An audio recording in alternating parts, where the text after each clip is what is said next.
Comes to us from Nbksilent.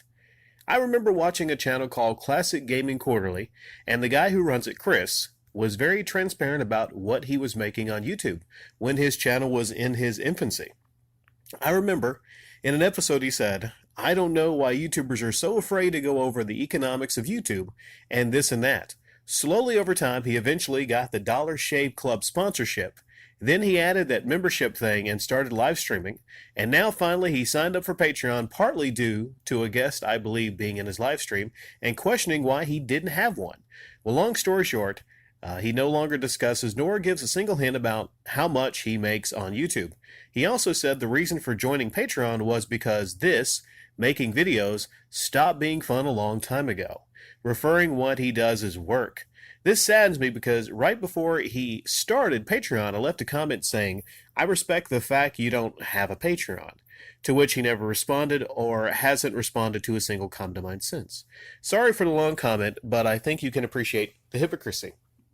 Hypocrisy indeed. And it's kind of weird he hasn't replied to a single comment since. Maybe he labeled you as a troublemaker. You're a troublemaker, right? Because you're going to ask him about Patreon and different things like that. Now, it's kind of funny to see a lot of these channels start out, very humble, and then they get a following. And then once they get a following, well, cha-ching, cha-ching, they're going to cash in once they get that following in almost every single case. Now, there are a few channels out there that, it's not the case. And I adore those channels, It's harder to find them, though. It is. But the idea is that what I'm seeing is a lot of people, believe it or not, I feel, are actually being pushed and bullied into getting Patreons. Let me explain. When you say somebody stopped by and asked them why they didn't have a Patreon, well, there's a reason why a lot of these people with Patreons really want to get channels that are growing to get Patreon because they want to normalize it, because the last thing they want is for people to stand up and say, "Hey, Last Gamer doesn't have a Patreon. Why do you have a Patreon? Why do you feel you need it, but these other people don't?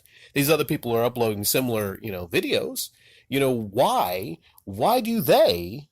are they passionate enough to upload? And why are they just fine and completely okay with the already built-in monetization system that YouTube has? Why do you feel you're special enough to go outside of it and hold your hand out to your fans?" The thing about the sponsorship deals and the Dollar Shave Club, I personally would rather this person, Classic Gaming Quarterly, I would rather these people have about 10 different sponsorships than have Patreon.